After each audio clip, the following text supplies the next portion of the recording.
Ibadah kita 15 November tahun 2020 GKP Bukit Jaitun Pos Kebaktian Sipinggan. Untuk itu, sebelum kita melakukan masuk dalam ibadah, marilah kita saat teduh.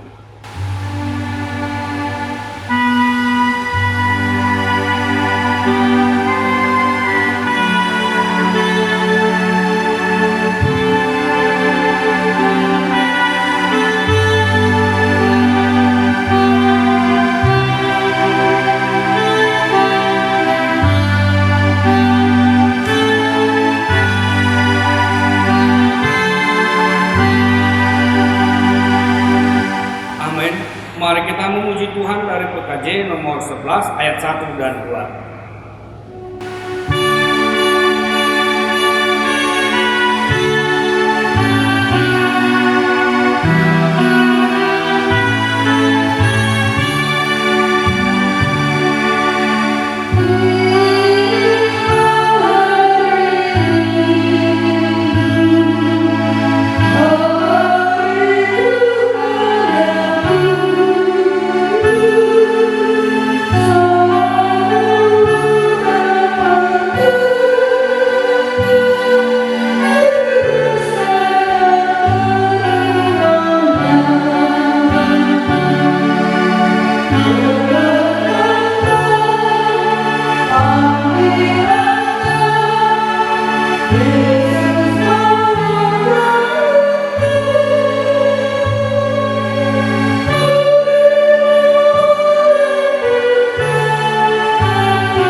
Di dalam nama Allah Bapa dan Anaknya Tuhan Yesus Kristus dan Roh Kudus Khalik langit dan bumi.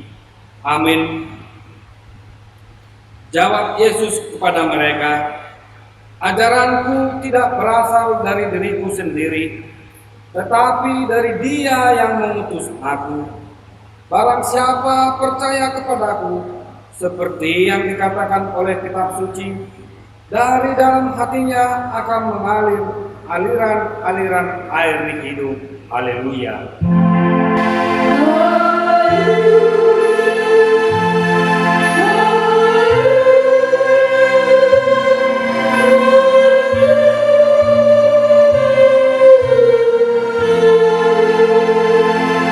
Mari kita berdoa. Ya Tuhan Allah Bapa kami yang Maha Pengasih, kami bersekutu di tempat ini, memohon kepadamu dengan segenap hati kami. Berilah iman yang besar kepada kami, dan teguhkanlah hati kami, agar kami hidup dalam ketaatan yang penuh syukur dan sukacita, sesuai dengan kehendak-Mu. Peliharalah kami sampai akhir hidup kami, di dalam Anak-Mu Yesus Kristus Tuhan kami. Amin. Jemaat persilakan duduk kembali. Kita memuji Tuhan dari Kirim Jemaat nomor 240A ayat 1. Thank you.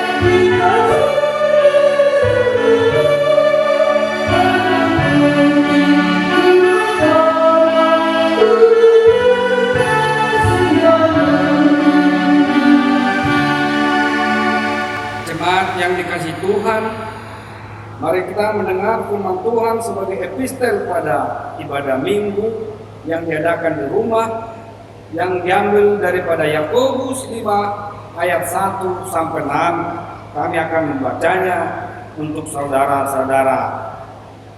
Peringatan kepada orang kaya. Jadi sekarang, hai kamu orang-orang kaya, menangislah dan merataplah atas sengsara yang akan menimpa kamu. Kekayaanmu sudah busuk dan pakaianmu telah dimakan ngenat. Emas dan perakmu sudah berkarat, dan karatnya akan menjadi kesaksian terhadap kamu, dan akan memakan dagingmu seperti api. Kamu telah mengumpulkan harta pada hari-hari yang sedang berakhir. Sesungguhnya telah kudengar teriakan besar, karena upah yang kamu tahan dari buruh yang telah menuai hasil ladangmu, dan telah sampai ke telinga Tuhan semesta alam keluhan mereka yang menyabit panenmu. Dalam kemewahanmu kamu telah hidup dan berpoya-poya di bumi. Kamu telah memuaskan hatimu sama seperti hari-hari pembelian. Kamu telah menghukum, bahkan membunuh orang yang benar, dan tidak dapat melawan kamu. Demikianlah epistel kita. Yang berbahagia ialah mereka yang mendengar firman Tuhan dan yang memeliharanya. Amin. Jemaat, silakan duduk kembali. Kita memuji Tuhan dari Kidung Jemaat nomor 44 ayat 1 dan 2.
Saudara-saudara yang dikasihi Tuhan Yesus, Tuhan memandang ke bawah dari surga kepada anak-anak manusia.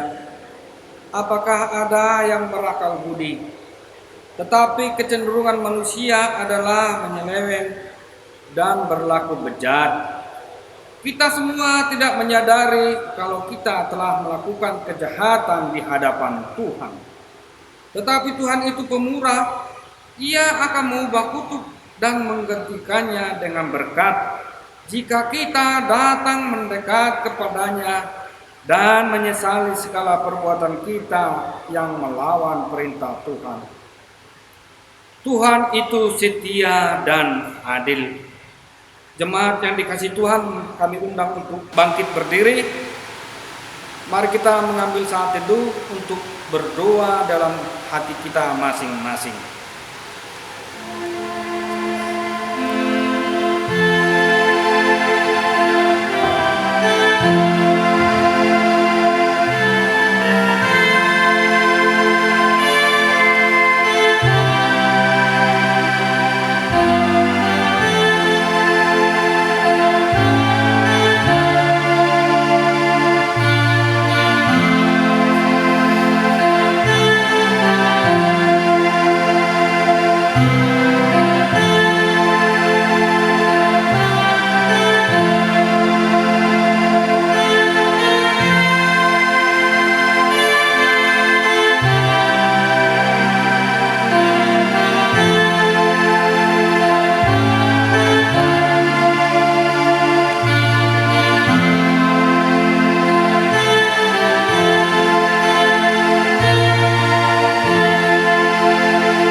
Mari kita menyatukan doa kita berdoa.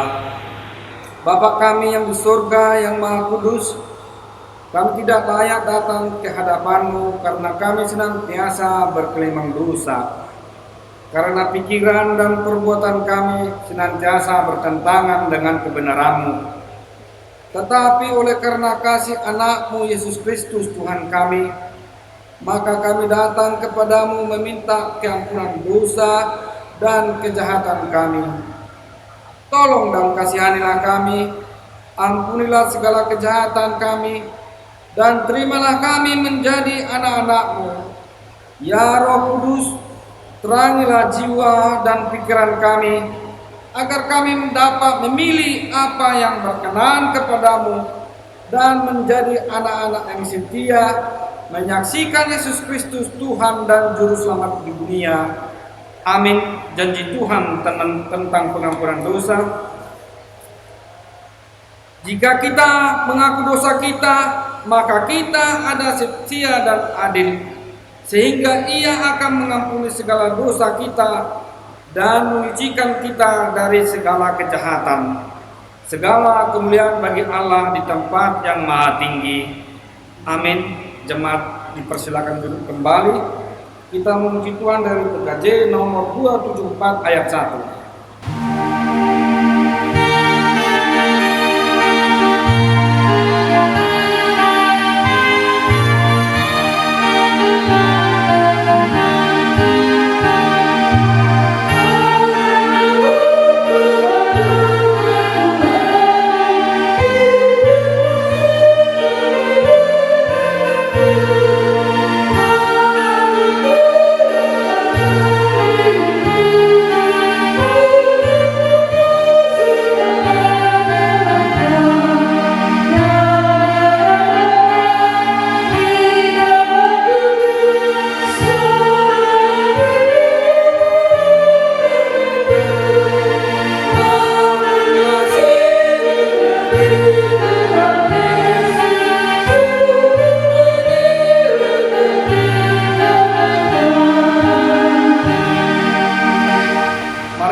Petunjuk hidup baru untuk kita yang diambil daripada Yohanes 16 ayat 33. Kami akan membacanya untuk saudara-saudara.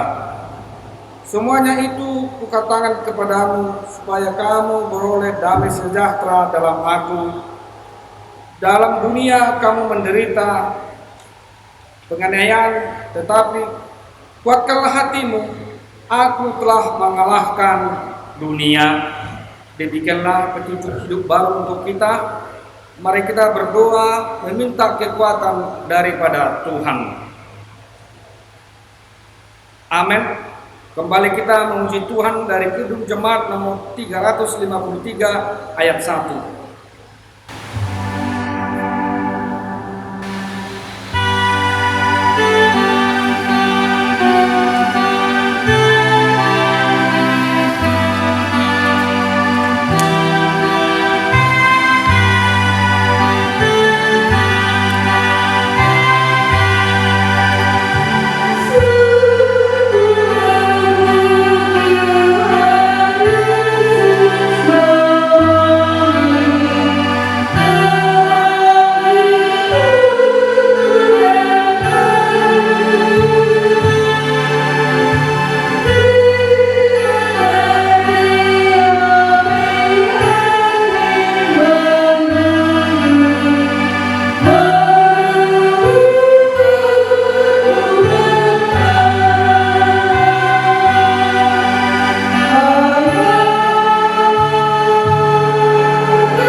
bangkit berdiri. Mari kita bersaksi mengikrarkan pengakuan iman kita bersama jemaat pada segala abad di seluruh dunia ini. Kita sama-sama mengucapkannya. Aku percaya kepada Allah, Bapa yang Maha Kuasa, Khalik langit dan bumi. Aku percaya kepada Yesus Kristus, anaknya yang tunggal Tuhan kita, yang dikandung daripada Roh Kudus, lahir dari anak darah Maria, yang menderita di bawah pemerintahan Pontius Pilatus, disalibkan, mati dan dikuburkan, turun dalam kerajaan maut, pada hari yang ketiga bangkit pula dari antara orang mati, naik ke surga, duduk di sebelah kanan Allah, Bapa yang Maha Kuasa, dan akan datang dari sana untuk menghakimi orang yang hidup dan yang mati. Aku percaya pada Roh Kudus, gereja yang kudus dan am, persekutuan orang kudus, pengampunan dosa, kebangkitan daging, dan hidup yang kekal. Amin. Mari kita berdoa doa syafaat.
Mari persiapkan hati kita untuk mendengar firman Tuhan.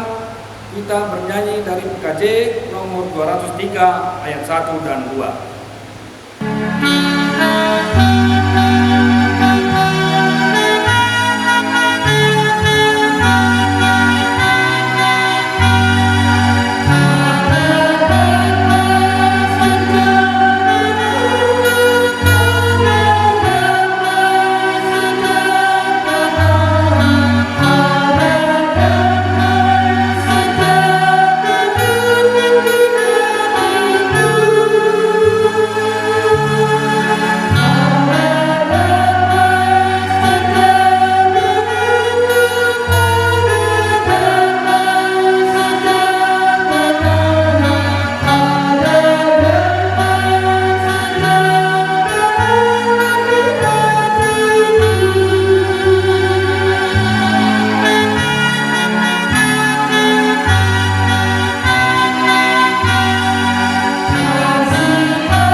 Kita satukan hati kita bersatu dalam doa. Ya Tuhan Allah Bapa kami yang di surga, kami mengucap syukur dan terima kasih kepadamu ya Tuhan, atas segala berkat dan cinta kasih Tuhan dalam hidup kami. Tuhan masih memelihara kehidupan kami ya Tuhan hingga pada saat ini. Terpujilah ya Engkau Tuhan. Sejenak Tuhan kami hendak beribadah, memuji, memuliakan nama Tuhan. Kuasai dan terangi hati dan pikiran kami ya Tuhan. Sehingga kami boleh beribadah tertuju padamu saja. Sebentar juga Tuhan kami akan mendengarkan firman-Mu. Berfirmanlah ya Engkau Tuhan, kami siap untuk mendengarkannya. Dalam Kristus Yesus kami berdoa dan mengucap syukur. Amin.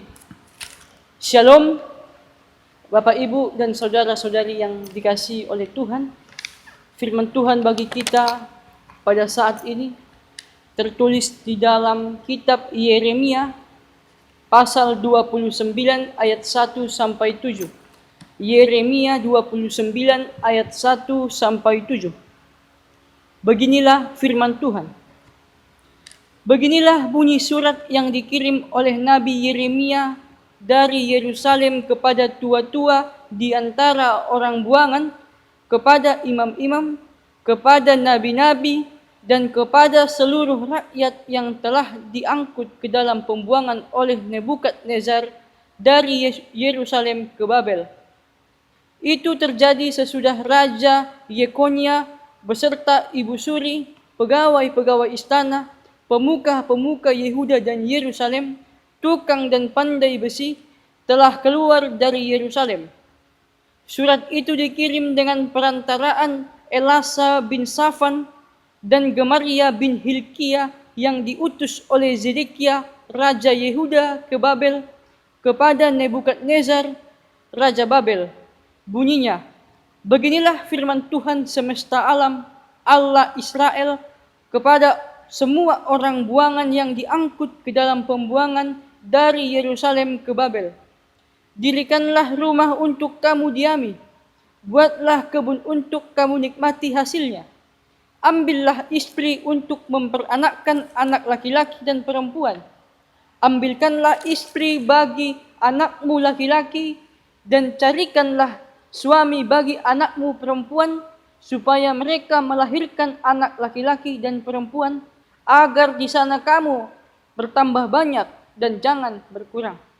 Usahakanlah kesejahteraan kota kemana kamu aku buang, dan berdoalah untuk kota itu kepada Tuhan, sebab kesejahteraannya adalah kesejahteraanmu. Demikian pembacaan firman Tuhan. Bapak, Ibu, dan saudara-saudari yang terkasih dalam Yesus Kristus, ada sebuah teori yang dinamakan dengan teori kesejahteraan negara.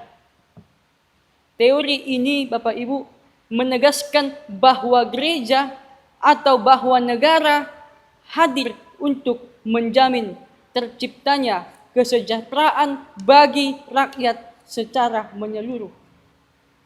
Bapak Ibu, untuk menunjukkan atau mewujud nyatakan kesejahteraan rakyatnya, maka harus didasarkan pada 5 tonggak atau 5 pilar, yaitu yang pertama demokrasi, kemudian penegakan hukum, lalu kemudian perlindungan hak asasi manusia, keadilan sosial, dan anti diskriminasi. Kelima pilar atau kelima tonggak inilah yang senantiasa dan selalu diperjuangkan oleh negara kita di Indonesia. Bahkan di dalam memperjuangkan, di dalam semangat untuk menegakkan, selalu diungkapkan, selalu dikatakan melalui pembukaan Undang-Undang Dasar kita yang mengatakan terciptanya Indonesia yang adil, makmur, dan sejahtera secara bersama sebagai bangsa dan negara. Itulah Bapak Ibu yang menjadi harapan, yang menjadi cita-cita kita bersama untuk mensejahterakan kehidupan berbangsa dan bernegara dalam kehidupan kita. Tetapi Bapak Ibu dan saudara-saudari yang dikasihi oleh Tuhan, di dalam realitanya, di dalam menjalani kehidupan kita, baik itu dalam kehidupan sosial, baik itu di dalam kehidupan bernegara ataupun dalam kehidupan bergereja, Apakah kita memang sudah betul-betul merasakan kesejahteraan bersama? Apakah kita memang sudah betul-betul merasakan yang namanya keadilan sosial? Atau apakah penegakan hukum yang kita lihat selama ini sudah benar-benar terlaksana secara baik dan benar? Lalu Bapak Ibu, ketika kita merasakan belum mendapatkan sebuah kesejahteraan itu, kita merasa belum mendapatkan sebuah keadilan itu, seolah-olah kita mungkin dipersulit dalam berbagai bidang. Ketika kita mengalami sebuah ketidakadilan, seperti apakah itu kita dipersulit di dalam hal membangun rumah ibadah, atau dipersulit dalam hal-hal lainnya.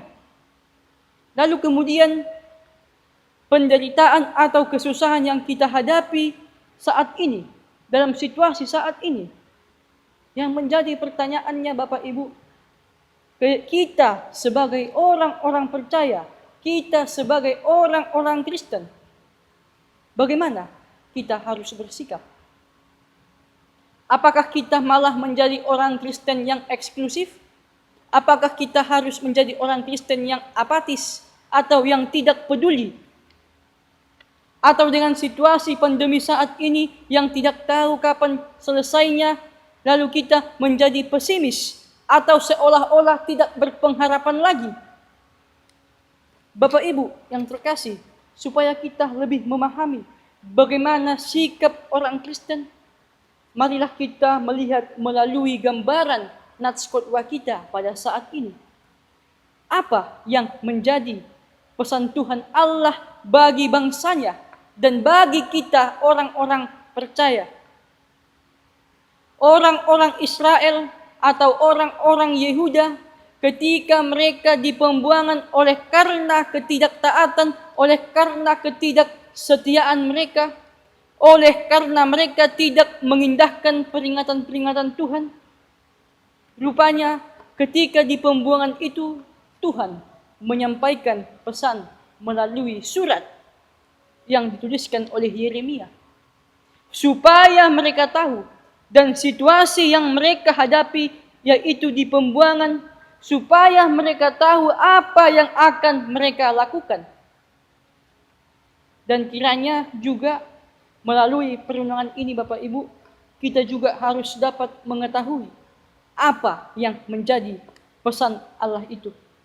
Baik ketika kita menghadapi masalah ketidakadilan, bahkan ketika situasi pandemi ini yang mungkin membuat kita tidak sejahtera, kita juga tahu apa yang akan kita lakukan sebagai orang-orang Kristen. Bapak Ibu yang terkasih, perlu kita ketahui bahwa ketika itu yang berada di dalam pembuangan atau di Babel ini adalah orang-orang Yehuda yang produktif. Di antaranya rajanya, kemudian para tua-tua, para imam-imam, bahkan para nabi, dan juga para ahli-ahli, para pandai besi, dan seluruh rakyat ikut terbuang. Dan ketika mereka di pembuangan itu, mereka menanamkan dirinya, atau ada seorang nabi atau ada nabi yang menganggap dirinya seorang pemikir. Para nabi ini menubuatkan, mengatakan bahwa orang Yehuda akan sebentar saja di pembuangan ini.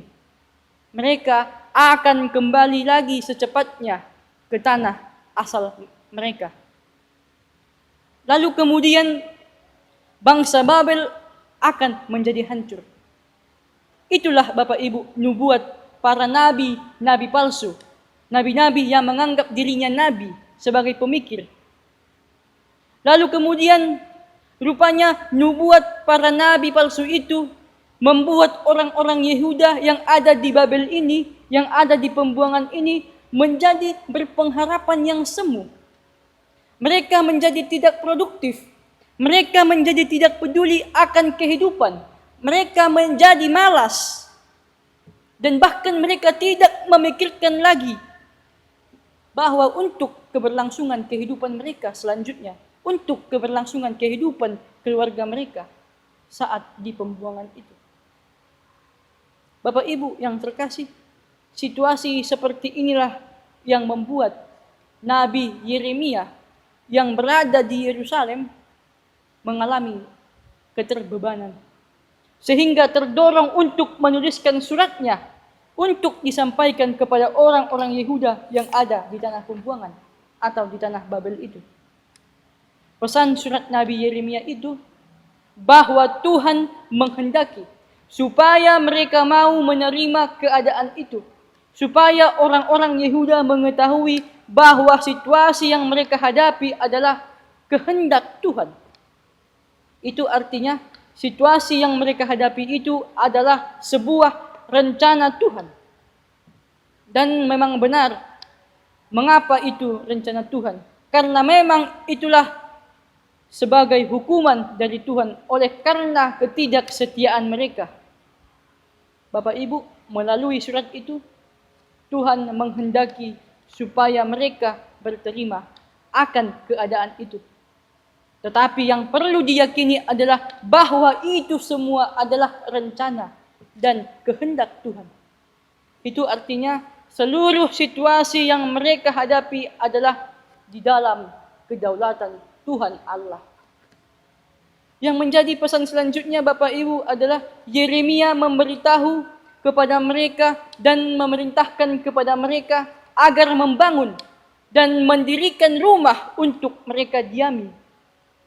Dan agar juga membuat dan mengelola kebun supaya mereka dapat menikmati hasilnya. Kemudian memerintahkan juga untuk mengambil istri untuk anak laki-laki dan mencarikan suami untuk anak perempuan agar mereka menghasilkan keturunan. Sehingga mereka bertambah banyak dan mengusahakan kesejahteraan kota di mana mereka tinggal. Jadi dengan nasihat, dengan perintah seperti itu artinya mereka tentu akan tinggal cukup lama di tanah pembuangan itu. Dan hal ini menggambarkan mereka diberi surat perintah supaya mereka bekerja, supaya mereka berusaha sungguh-sungguh. Dan Tuhan menghendaki supaya kehidupan mereka itu semakin terus berlanjut dan agar mereka mengusahakan kesejahteraan kota itu. Dan juga bangsa itu diminta untuk senantiasa mendoakan kota di mana mereka berada, agar kesejahteraan kota tersebut menjadi kota yang betul-betul sejahtera. Dan Tuhan memberikan kebaikan bagi kota yang mereka diami.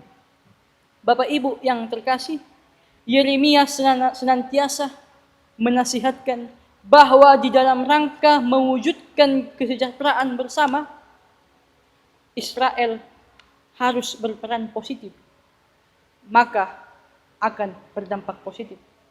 Kemudian berusaha dan berdoa untuk kota itu kepada Tuhan adalah tugas umat ketika mereka ada di sana.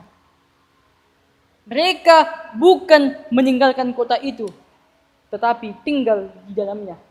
Bukan untuk mengutuki kota itu, tetapi harus mendoakannya. Bukan untuk sebagai mengacaukan kota itu, tetapi mengusahakan kesejahteraannya. Begitu juga dalam menjalani kehidupan kita, Bapak Ibu. Kita juga harus dapat menciptakan kedamaian. Kita harus dapat menciptakan kesejahteraan bagi sekitar kita. Mewujudkan kesejahteraan dimanapun kita tinggal, dimanapun kita berada. Kita semua sebagai orang percaya meyakini bahwa tujuan penebusan Yesus Kristus dalam hidup kita bukanlah untuk menetap di dunia yang sementara ini, tetapi di tempat yang baru itu, yaitu kerajaan surga. Itulah tujuan perjalanan semua orang percaya lewat penebusan Yesus Kristus. Namun meskipun kita masih berada meskipun kita masih tinggal di dunia yang sementara ini, Tuhan menginginkan agar kehadiran setiap orang percaya dimanapun berada, dimanapun berdomisili, turut menjadi saluran berkat bagi sekitarnya. Itulah juga yang dipesankan firman Tuhan bagi kita pada saat ini, yang menyebutkan mewujudkan kesejahteraan bersama. Jadi apapun peran, apapun tanggung jawab yang diberikan Tuhan bagi kita, apapun yang menjadi masalah dalam hidup kita, baik itu masalah keadilan, masalah hak asasi, ataupun masalah hukum, atau masalah-masalah lainnya yang terlihat, marilah kita berperan positif. Jangan mengutukinya, tetapi doakanlah. Jangan menjadi pengacau, tetapi ciptakanlah, lakukanlah yang terbaik demi kesejahteraan bersama. Sebab kesejahteraan sekitar kita adalah juga kesejahteraan kita bersama. Tuhan menyertai kita. Amin. Kita bersatu dalam doa. Terima kasih ya Tuhan Allah Bapa kami, Allah yang maha baik, yang senantiasa memelihara hidup kami, terkhusus juga yang senantiasa mencukupkan segala apa yang menjadi kebutuhan kami sehari-hari. Kami bersyukur ya Tuhan. Terima kasih ya Tuhan, kami telah mendengarkan firman-Mu. Biarlah firman-Mu ini menjadi buah dalam kehidupan kami, sehingga kami boleh menjadi pelaku-pelaku firman Tuhan. Biarlah melalui firman Tuhan ini, kami semakin diteguhkan melalui iman percaya kami, sehingga kami boleh dapat menjadi saluran berkat, memampukan kami untuk menjadi berkat bagi sekitar kami ya Tuhan. Bapa dalam surga, Engkau berkati jemaat-Mu yang beribadah pada saat ini, terkhusus yang beribadah di rumah. Tuhan yang senantiasa memberkati, memberikan kesehatan. Apa yang mereka lakukan dalam hidup mereka, Tuhan yang memelihara dan menyertai mereka.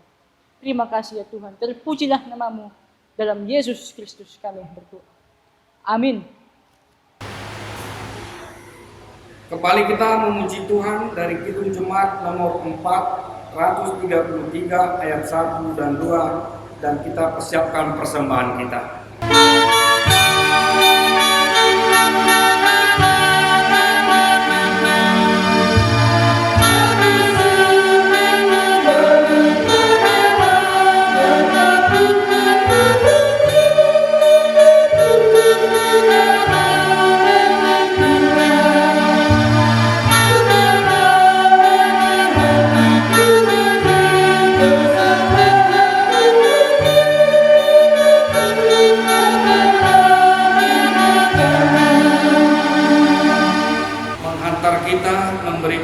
Persembahan syukur, mari kita mendengar firman Tuhan yang tertulis 1 Tawarik 29 ayat 14. Kami akan membacakannya.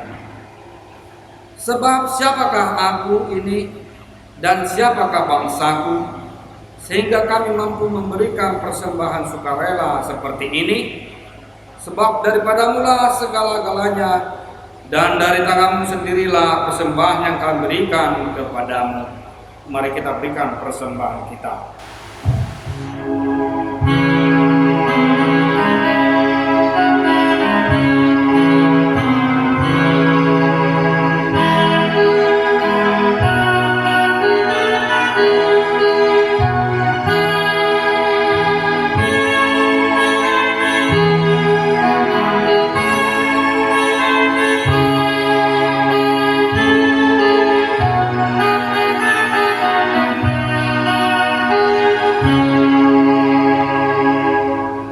Kita doakan persembahan kita.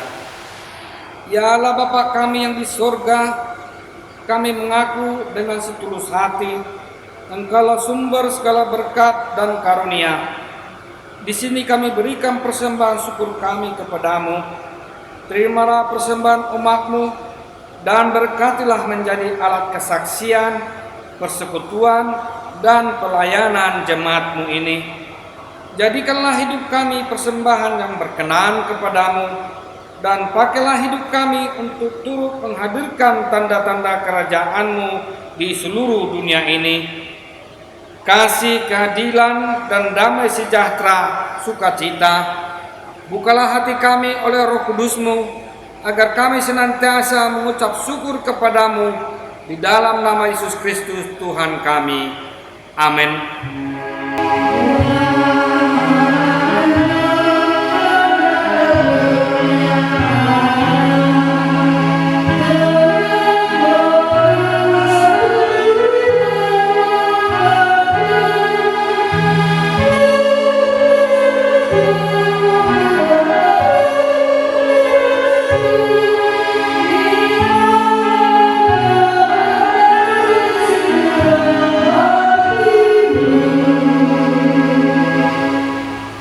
Bapa kami yang di surga, dikuduskanlah namamu, datanglah kerajaanmu, jadilah kehendak-Mu di bumi seperti di surga.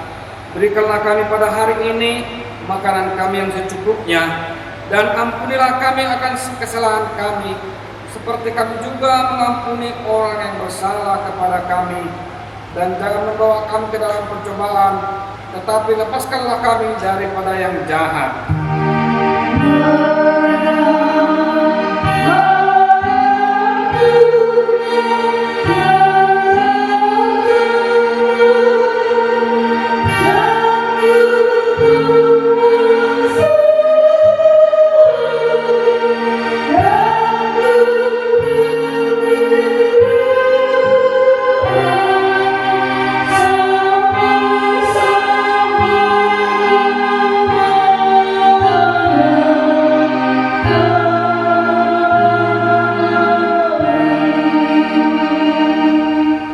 Mari kita terima berkat daripada Tuhan.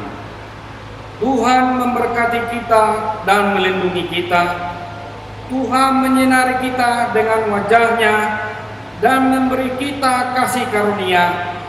Tuhan menghadapkan wajah-Nya kepada kita dan memberi kita damai sejahtera.